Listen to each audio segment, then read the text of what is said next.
Hey there, unfiltered friends. This is Amanda. Hello, and Megan.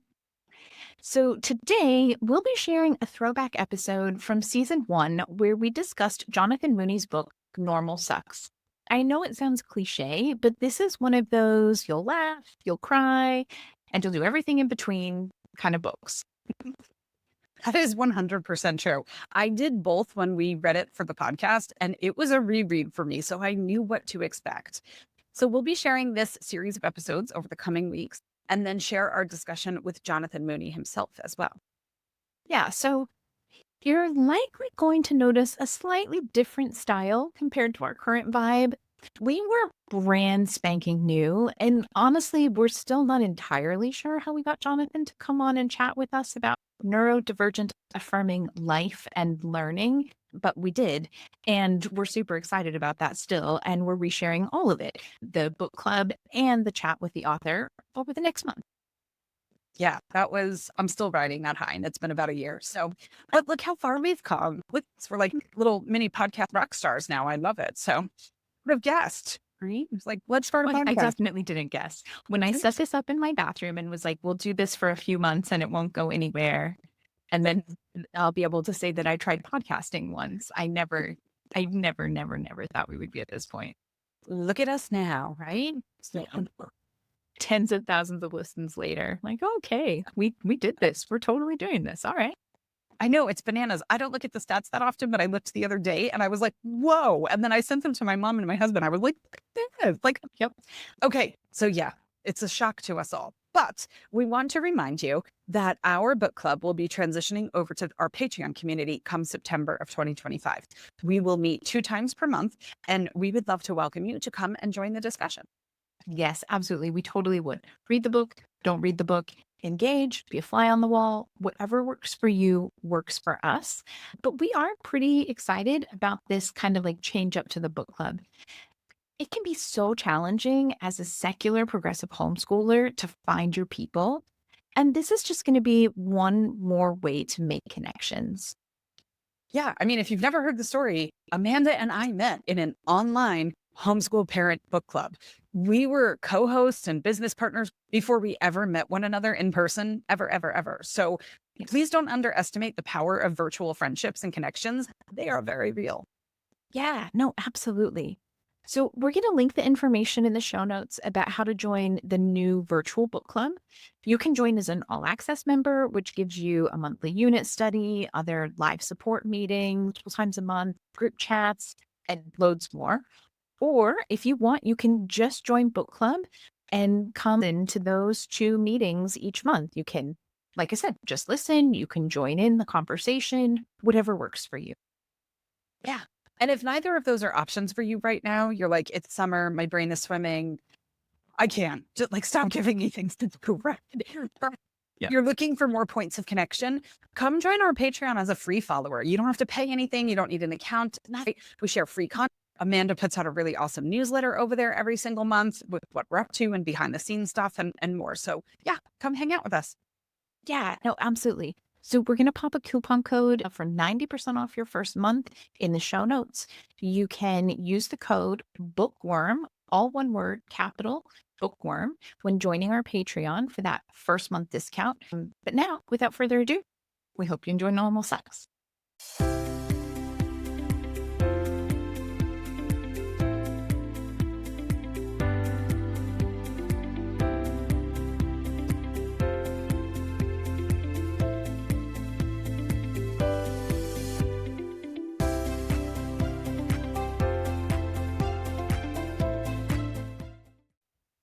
And welcome. We are kicking off a new book here at Homeschool Moms Unfiltered, and it is an exciting day because we didn't love the last one. So welcome to our discussion. My name is Megan, and my fabulous co-host is... This is Amanda. Hello and welcome. How excited are you to be starting a new book, Amanda? Well, A, I'm very excited that it's a new book, and B, I'm very excited it's this book. So that's worked out well. I'd never even heard of this book before Megan was like, this is a great book. Let's do it. And I was like, I mean, okay. So I'm here and I'm happy. Yes, I am excited. So, our new book is called Normal Sucks. The tagline to the title is How to Live, Learn, and Thrive Outside the Lines. And it's written by Jonathan Mooney, who is an author who is an ADHD adult, a dyslexic adult. And this is kind of a chronicle of his life and a search for where normal came from, right? What even is normal? We did an episode a couple of weeks back on why are homeschooled kids called weird? And this kind of dovetails in it, right? If you're going to talk about someone being weird, you have to have the opposite of that, right? What are they not? If they are weird, what aren't they? Well, they aren't normal. Okay, well, what's normal? So this book goes super far into that. And we read this as part of a book club selection for a book club that Amanda and I were both in, but I'm guessing maybe you were traveling or something when we read this the Probably. I first was time. probably out of town when this one was. So I had read it, but Amanda hadn't had a chance. And I remember when we read it originally in our book club, not really having high hopes for it. I kind of had, just from the title, right? Normal Sucks. I kind of had this vision of this book that I read almost 17 years ago now, because that's how old my oldest child almost is, right? There was this book called The Girlfriend's Guide to Pregnancy. Are you familiar with that by any chance? Yeah.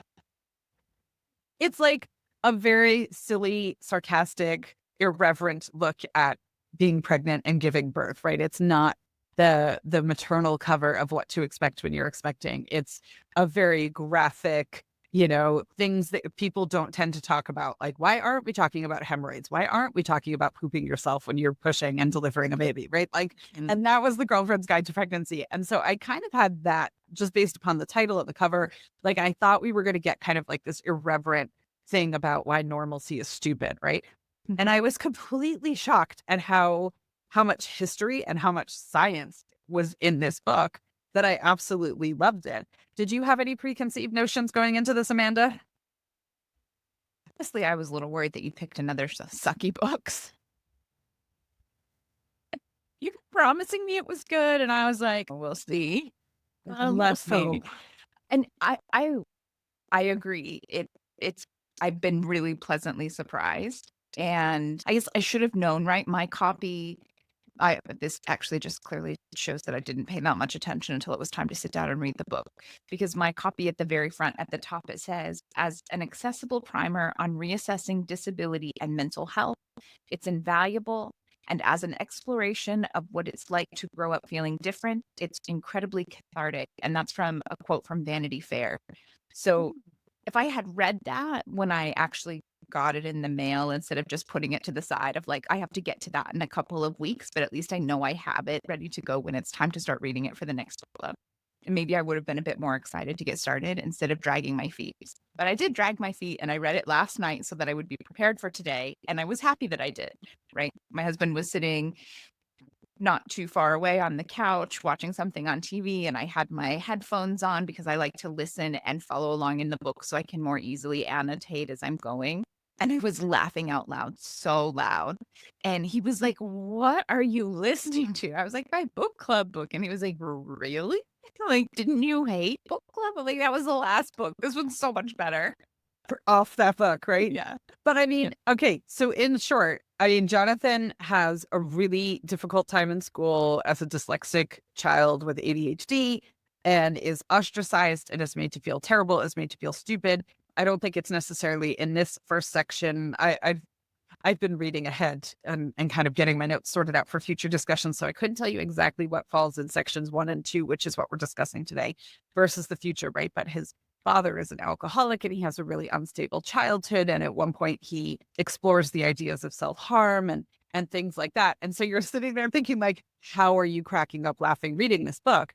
But somehow he manages to take all of that and write it in such a way that is so funny and so relatable and so irreverent that, I mean, like when he talks about like naked days at home and, his dad walking around naked and, all this kind of stuff and just kind of the quirky things that went on in his life, somehow he manages to make it funny.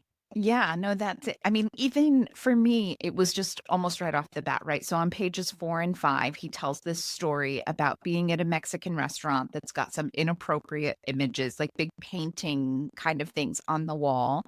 And how 6-year-old, I think he describes it something about, how he makes these motions in front of his chest. So there's these pictures of naked women, naked matador women, and his 6-year-old makes these motions in front of his chest in a way that if he hadn't been so cute and only 6 years old, they would have been thrown out of the restaurant, and, like, just the way he phrases it all, it had me rolling, and it's a type of storytelling that I really appreciate, Mhm. and I probably also do it quite a lot in my life. My life is thankfully not quite as messed up as this, growing up, but I have a lot of health problems, and there's a lot of stuff, and we talk about, dysfunctional families and extended families and hard things that have happened, but, like, I prefer to tell it with, like, a big dose of humor and sarcasm, and so I very much appreciated this. This is my type of storytelling.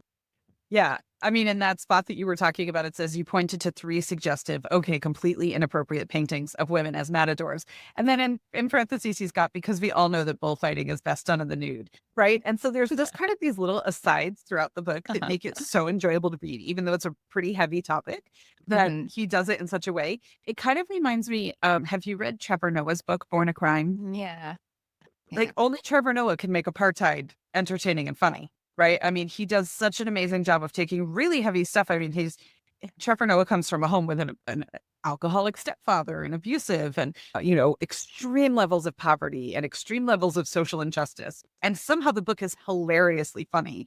And so I feel like Jonathan Mooney kind of taps into that same vein of writing style here, and it really works.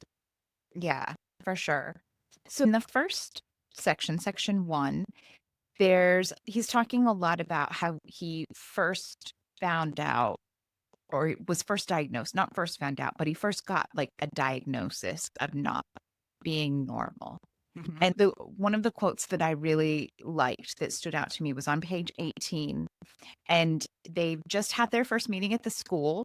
We have talked in different podcasts that we've had about those IEP meetings and the assessments that are done at school and what it feels like, right? When they sit you down to tell you all the things that are wrong with your child and all the ways they're not actually going to help you. And it's brutal. There's no one who has attended any sort of, resource meeting that came out of that meeting feeling well. I'm like, Mhm. oh, life is great. Like, that's not what they're for. You don't feel that Positive and way. hopeful. No. And if you do, if you are randomly listening to us and you have found a team that makes you feel that way, for the love of God, do not leave that team, right? You have found the Holy Grail. Yeah, Um, they are the one and only. yeah, exactly.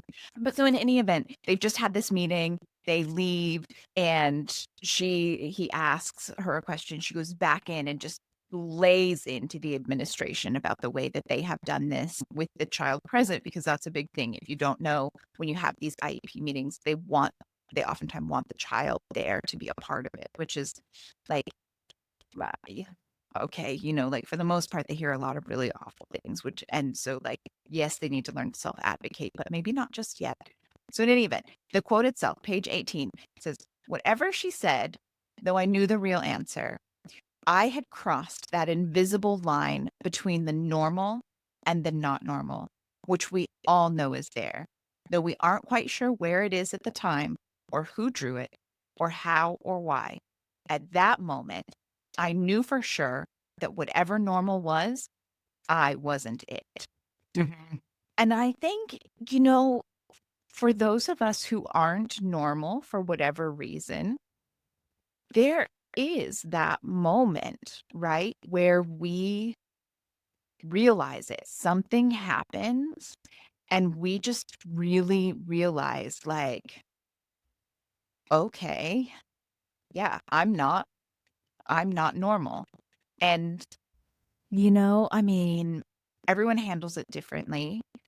A lot of times the instinct is to try to figure out how to get to normal. Mhm. Sometimes you're lucky enough to come from a situation where normal isn't embraced, and so maybe you feel less pressure to try to be normal. I don't think in my case, I don't think I ever tried particularly hard to be normal. But I am sure that there are times that I wished I was more normal, right? That I wished I fit in better Mm. because it's hard to not, like I don't there's that saying, right? Something about like the nail that sticks up is the nail that gets hammered down kind of thing. And that's a reality in our society. So that quote, I was just like, oh, that really and it's an excellent example about how it can set the tone and you know that you're talking about some serious stuff, but it's just handled so well. It's done so well. Mhm. Yeah, I had a similar thought about on just the page prior. Well, first off, there was a part that I loved because he talks about his, you know, years and years and years struggle with spelling. And he talks about like being frustrated with the fact that there's a right way and a wrong way to spell everything. And he says there was a time we all agreed to just let the stuff go. Sure, that time was the 1500s and spelling wasn't codified, but people got by. One word could be spelled 10 ways. Those were the good old days.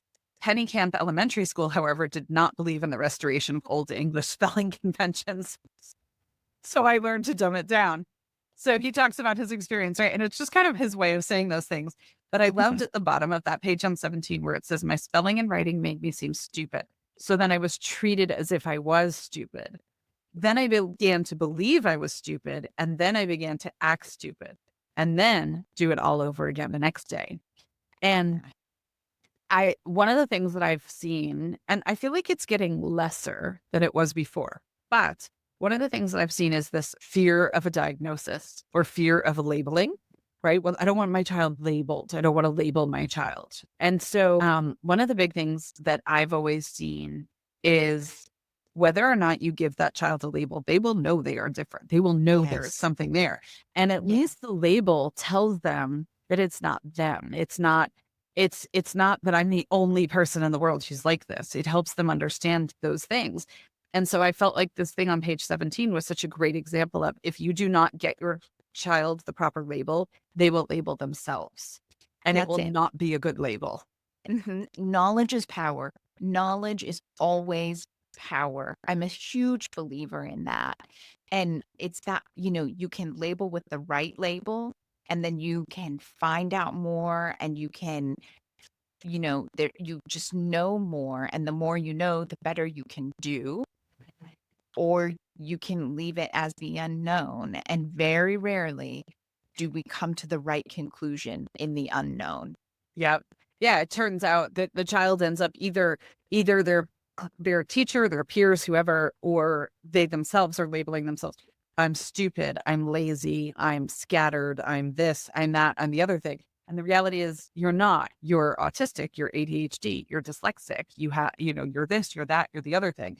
But without knowing that, and then you're sitting there thinking, I'm the only person who's like this. Everybody else is doing great. And I'm the only one who's stupid, lazy, this, that, whatever they've kind of self-defined those things to be, which has been huge. I've talked before, and I will get you to someday watch the Hannah Gadsby special, Douglas, on I watched Netflix. it. Did you? Yes, we watched everything of hers on Netflix, maybe a She's weekend or 2 amazing, ago. isn't It she? was awesome.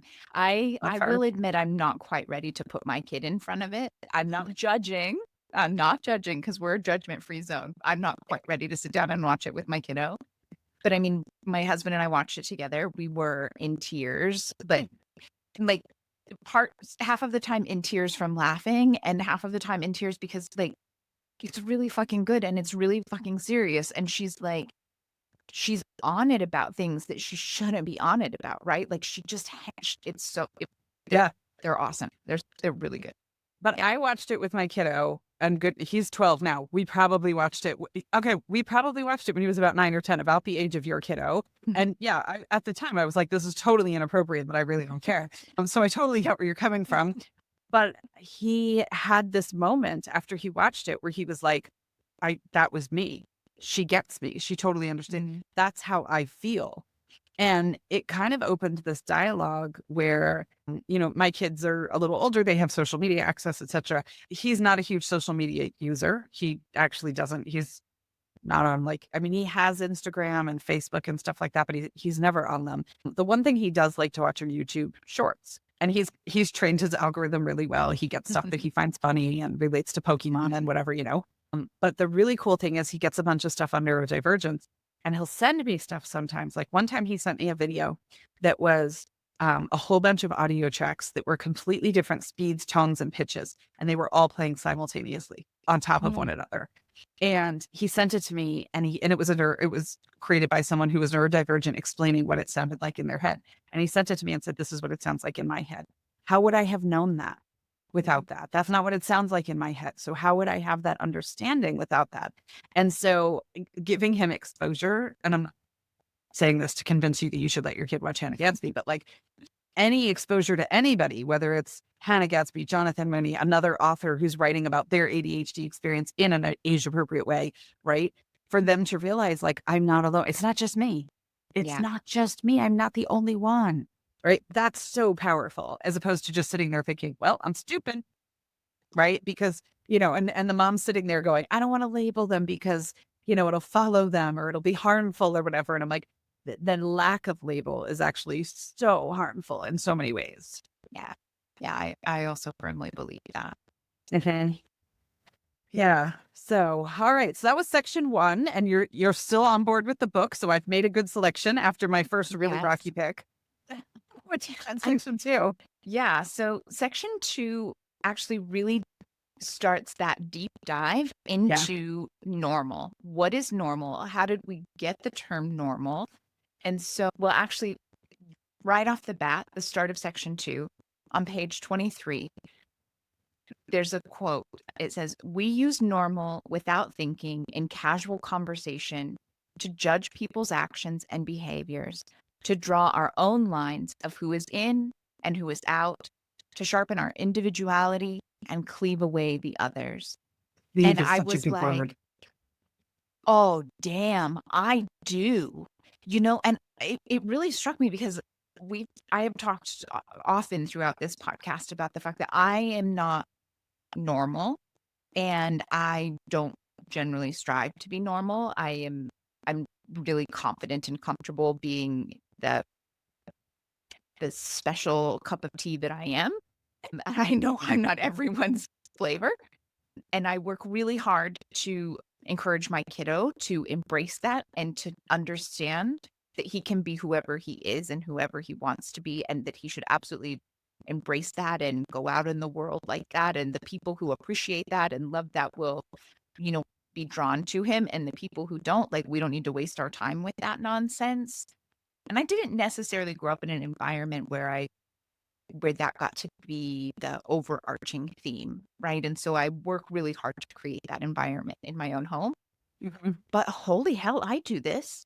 I use normal all the time to describe things or to talk about things, and I don't mean it to be, but I am 100% positive that it does judge people or situations or, you know, patterns, habits, behaviors. Yeah. Yeah. And so on the next page, it kind of continues with that. And it says on page 24, you need to know that normal has a history. You may assume that this is a history of discovery, that somewhere at some point, someone found out what was normal for human beings. And normal people are often presented like that as facts in the world. But that's not true. That is a lie. It's a lie that gives normal such power in our lives. And while normal has a history, it is not a history of discovery, but a history of invention. Normal hasn't always been normal.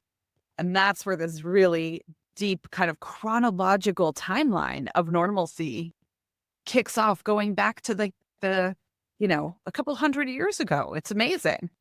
Though I have to say that I love that's what you highlighted on page 24. And on page 24, I highlighted, damn, more books to read. These are, you know, he lists some in his like, oh, these are, you know, like, and I was like, oh, I want to know more about those books. You know, like I want to do a bit of deep dive on what the hell they were saying in those books. Hey, have you flipped to the back yet? There are Oh, come on. Oh my so God. started on Yeah. Okay. 219. Yeah, 219. just pages of pages and pages and pages of citations for where all this stuff came from. So that's only the start of your additional reading if you're going to flip through that. I'm going to need like months until we can start our next book club. I'm sorry, Megan. I'm still reading the things from Normal Sucks. I'm Still sorry. deep diving normal. That's okay, because I have Jonathan Mooney's other two books on my desk. He also wrote The Short Bus, A Journey Beyond Normal, and then he wrote another one called Burning Outside the Lines. And that's co-written with a gentleman named David Cole. It says 2 Ivy League students with learning disabilities and ADHD give you the tools for academic success and education revolution.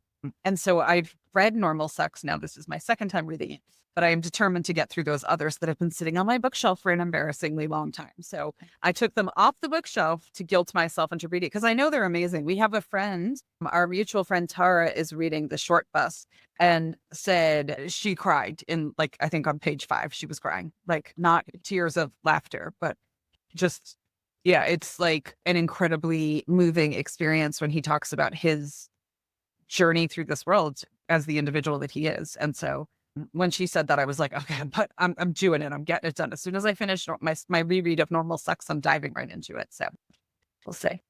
Getting there. Yeah, I think there's going to be a lot of good things to read out of this. And they'll probably be far better recommendations than the things that came out of the last book. We're talking about, and yeah, we talked about this in the last book, right? I enjoy certain types of history, not World War II history, as we also will talk about. I do enjoy certain types of kind of like deep dive. This is how we got here. This is how things happened. And that's what this section does. It looks at when it started and how it evolved. And I found it, I mean, again, he does it in a really funny way, right? He uses his own writing style, which makes it really enjoyable to follow along with. And it's like finished a lot faster than you want it to be. So on page kind of 26 and 27, he's talking about the history of how normal came to be, and that it started as a math concept. And then in the mid 1800s, it was used in anatomy and physiology.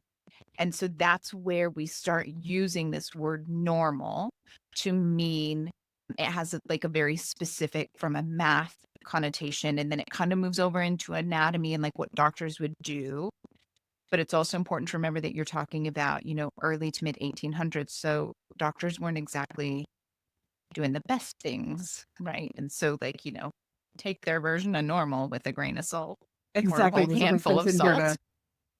There's a reference in here to them using leeches still at that time. So yeah, it's not exactly high science at this point in history. Yeah. There's also on 26, and this is one of the things that I love about this book is, so I kind of marked this as the start of this kind of timeline that I was drawing in my head while I was reading this. It says, so who used normal and why and how? Normal was first used outside the mathematical context in the mid 1800s. This is what you were just saying, by a group of men. And then I love the fact in parentheses, he says, gender pronoun alert, everyone in the history of normalcy is a man, right? And it goes on to talk as we kind of move through these studies about how it's, white, middle-aged, educated Christian men are basically the standard of normalcy because that's who was conducting the study. And shockingly, somehow their research always concluded that they were the barometer for normal. Anyone who was different, not normal. And so it's interesting as he kind of points, like he just pulls no punches as far as calling that out and calling a spade, which I love. It's kind of makes the book super enjoyable when I read it. Yeah. So, I mean, it says on 27, normal isn't just not abnormal, but it is an upper middle class, suburban, straight, able-bodied, and mentally fit married white dude with 2.5 kids. Indeed. It's normal. Anything else, completely abnormal. Yeah, no. And just shortly before that, oh, actually, you just read it. I was like, they never did find or define the normal state. They defined normal as what is not abnormal. But the definition we do have. And it's so true. I mean, and we're kind of screwed, right? I guess we're probably, in fairness, we're probably both upper middle class. I'm definitely not suburban. I failed there. I am straight. I am not able-bodied. I'm far from able-bodied and mentally fit. Well, some people would question that, but I'm going to give that to myself. I am married a couple times, and I'm not a white dude and I'm not married to a white dude. So I think we've failed there. And with 2.5 kids, I mean, I did have a half kid, but I was like, well, what am I going to do with this half kid? I have one child. You got to meet up with somebody else and combine the two halves, right? I mean, you got to have play dates sometimes. So you've got a whole child. Exactly. Right. Yeah. I mean, I wouldn't fit the definition of normalcy either. I don't think anybody in my household would. And so, yeah, I mean, same thing. Not married to a white dude. And I am suburban. Yes, but the upper middle class, right? Mentally fit, up for discussion. It depends on what everyone else's baseline layer of anxiety on a day-to-day basis looks like. Which on the next page, it talks about the fact that what is average has become normal, right? So Mhm. what is the average of anxiety? I don't know. You let me know and then we'll figure that out together. Figure out that next one. Yeah. Yeah. That's it. Everyone's got long COVID now. So maybe my cognitive deficiencies are It's, average. Maybe it's I'm become good the now. average. You're good. Yeah. So on the next page, it pinpoints on page 28, normalcy going back to 1713 with a Swiss mathematician. Then we've got a few hundred years later, this guy named Adolphe. Okay, you were listening. You said you did audio. I have been saying this guy's name as Quetelet, but I have no idea if that's correct. What is it in the audio? I think it was maybe Coudelet, Okay. but it might have been Coudelet.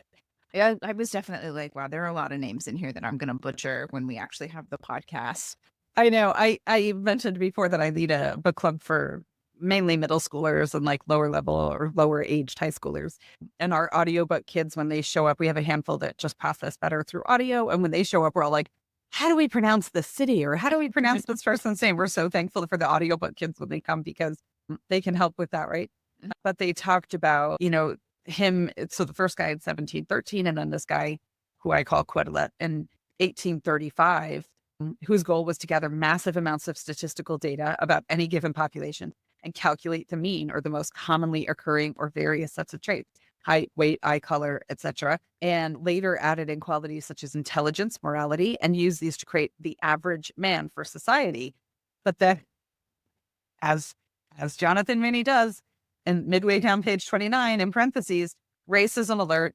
Unsurprisingly, he found in his study that Black people weren't normal. Shocking. Shocking.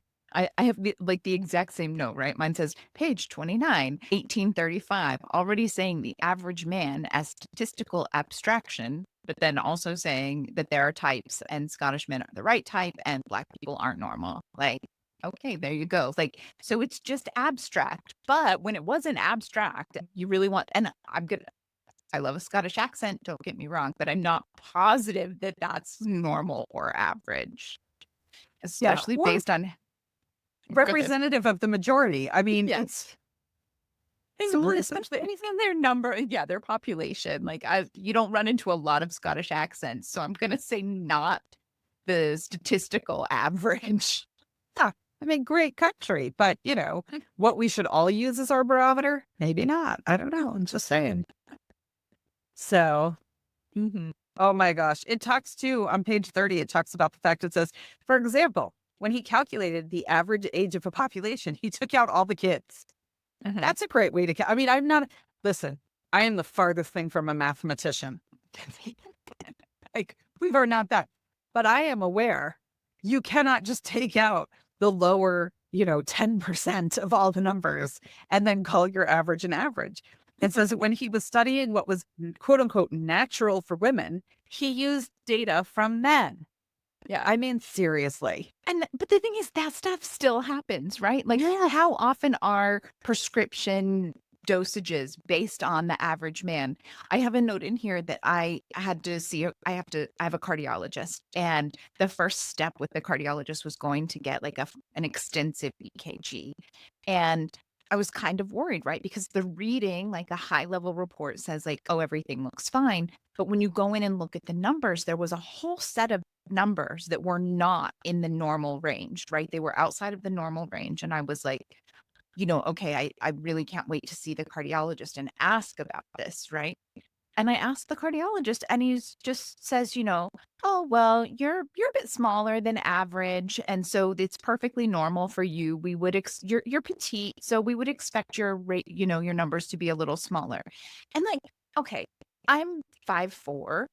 I'm certainly not as tall as a lot of the people in my family, but I don't think 5'4" is terribly far outside of like middle range for women. I mean, yes, of course there are taller ones, but there are quite a few shorter ones too, like 5'4" to 5'6". Like, really? Like, how am I like that bizarrely outside of the range that I don't fall in the normal range of things? Because they've done this data and the research on men, and they're like, "Oh, Yeah. yeah." I'm like, well, no, of course I'm small for a man, as it turns out. Like, I said something online a couple months ago, maybe or something. I was looking at something and it talked about the fact that, right. Okay. So in your example, I could kind of, it's not right. Okay. Right. Or we should be studying all genders, but at least each gender has a heart.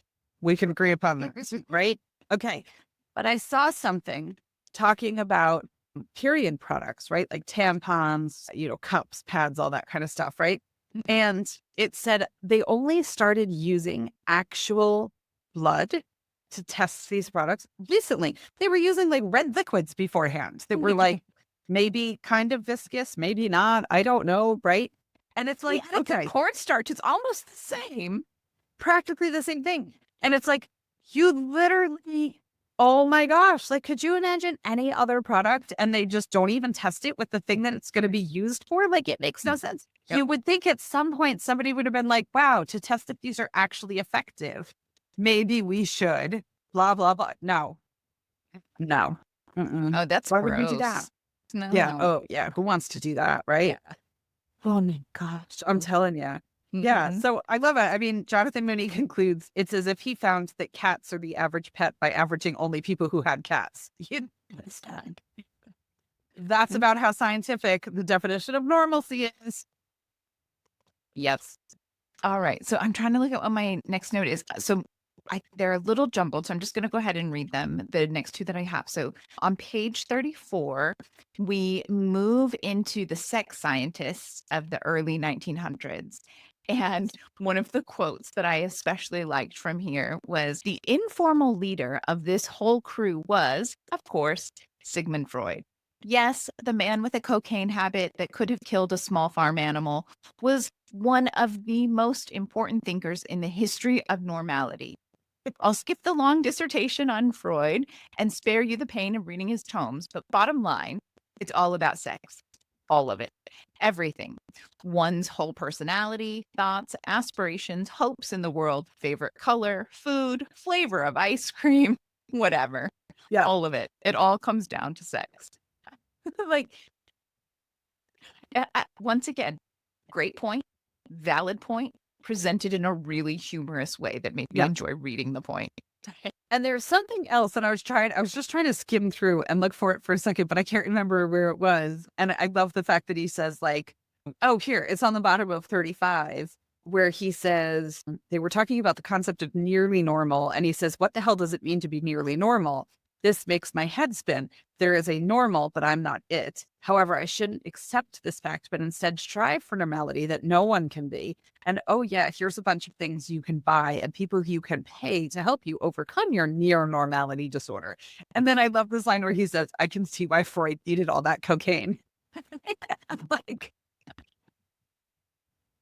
Yeah, if you're gonna do those kind of logic loops, you might need to self-medicate. I don't know.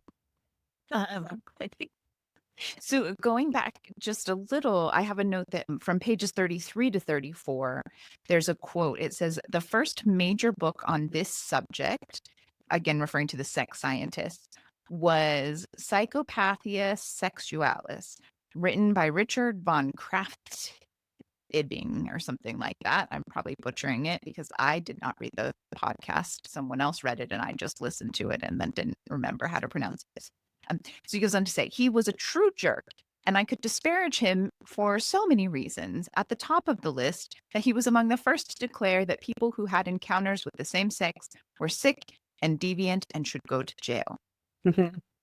And then he goes on to say that from this, Freud creates the idea that everyone is a little perverted and sick.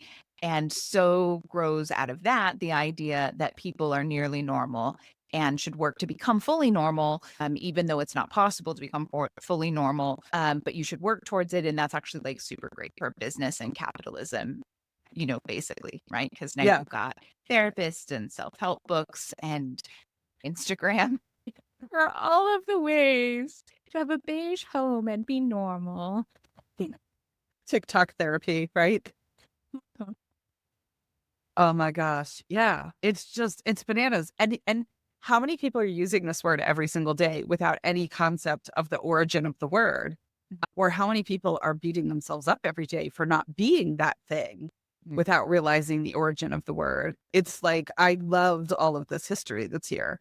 The next large scale study was in 1930 that was conducted on young men at Harvard, because nothing says, widely diverse sample population like 1930s Harvard. Talk Yeah. about white, wealthy, smart Christian men. Yeah, exactly. Right. That's the important part is that at that time, Harvard only accepted white men.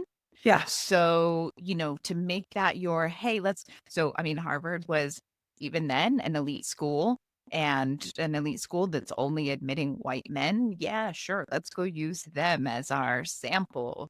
That's quality research. Super well. I'm peer reviewed. Great. I'm great. Great research. Exactly. Right. So, translation of the results of the study. The normal men of the study were normal because they were successful in a system that was dominated by men just like them. Like, wow. Right. You're thriving in an environment that was custom built for you. That's shocking. You are Good normal. for you. As my 12-year-old would say, what time should I schedule the medal ceremony for? That's like one of his things. I love it. You are normal if your behavior, appearance, and background are the dominant culture. Boom. I mean, we know this. This isn't like that aspect of it isn't shocking. And yet, for some reason, like you said, there's still this mega bucks industry of therapists. And we're not saying therapy isn't a great thing, right? But if your I'm super therapy pro and therapy. I'm in therapy right now. Thank you very much. I love therapy, but yeah, but if your therapy is trying to make you normal, right? That is it, right? The self-help books and, Dr. Phil and all that other baloney, right? Like Mhm. not all of that necessarily, right? So you are normal if you fit into this culture and are therefore deemed normal by school, church, the town, the doctor, the professor. Normal is what works in society's norms. And there is just no room in our society for the people who don't fit in those norms, which is criminal and abusive and discriminatory on every level. Right.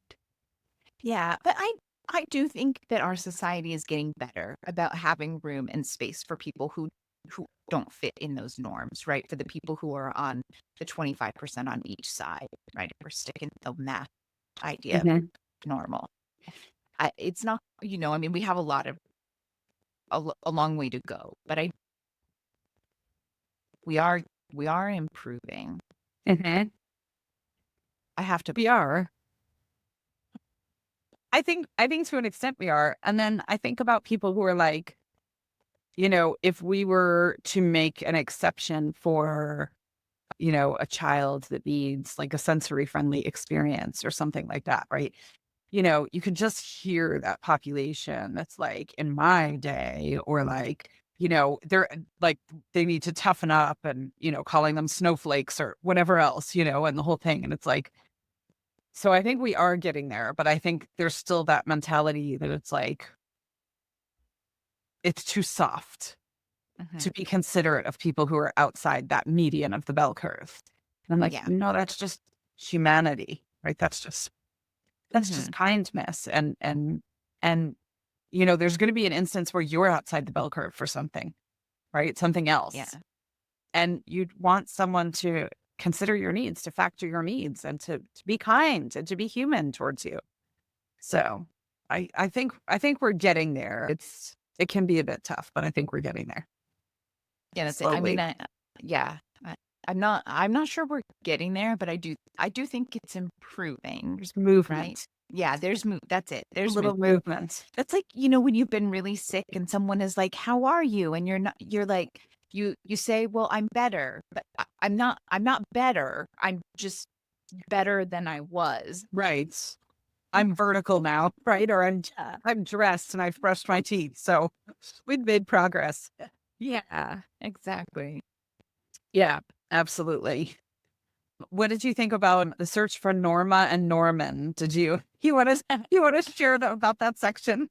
Yeah, so my notes just say like it's a good story, right? And I happily read along and I followed along, but it is kind of a long story in here. So there's a few pages where I didn't write very much because I'm kind of following this story. But so I think the newspaper was in Cleveland and they decide they're going to do this big advertising campaign and contest to find normal based on these measurements that have been published of what a normal woman and a normal man looks like, but they focus on the woman, right? Because of course sex sells. And so they have over 3,000 women who, think that they might fit this idea of normal, and they submit their measurements, and they pick a woman who is supposed to embody normal, but then even then they at the end they announce her as the embodiment of normal, and then they admit that she doesn't actually fit the measurements that were published, right? Because of all of the women, no one actually fit the measurements that were published. And so Isn't he that wraps encouraging as a society? right. Yeah. There's literally no one that can achieve the perfect ideal, but all of you should continue to try. You should keep going. Yeah, exactly. And that's it. His quote, he wraps it up with like, tough break. The judges of normality have spoken. There is a normal. It's an impossible thing to be. So don't stop trying to be it. Yeah, exactly. And I feel like the timing of this, so our next section of reading, I think it's in 3 and 4, but I don't remember exactly. We're going to get into eugenics, and there's going to be a whole thing, which of course we can't not talk about, the Nazi eugenic program in that, right? So this whole competition that is kicked off by this Cleveland newspaper is in 1945. That is the year World War II ends, right? And I'm like, how are we putting out measurements of the exact ideal human after what has just happened for the past, 10 to 15 years in Nazi Germany, of people's foreheads and the distance between their eyes and the width of their chin and the width of their nose and the length of their earlobes and all of this, right? Like, and yet we're sitting here thinking like this is a solid plan. We should definitely, basically mirror that same concept, looking for the perfect man and the perfect woman. Like, it's absolutely insane. And I mean, it says here on 39, it says, so here it is. And it was on the front page of the newspaper. In 1945, it says the United States had nuked Japan. German death camps have been liberated. Europe is in ruins. And for 10 days, the fourth largest newspaper in the country ran front page stories about normality. Like, that's how high this pressure is in our rank in our society. It's bananas. It is bananas, but how, like, what kind of a sad state of affairs that, like, in an attempt to get back to normal, we're going to do this thing where we ask everyone to try to prove how normal they are, right? Like, we've just had two back-to-back wars with a Great Depression in the middle where everyone lost everything. So we're going to get back to normal and talking about normal, and we're going to pretend like none of these awful things have happened, right? Like, That's a good point. and a lot of people do that, right? A lot of people, Mhm.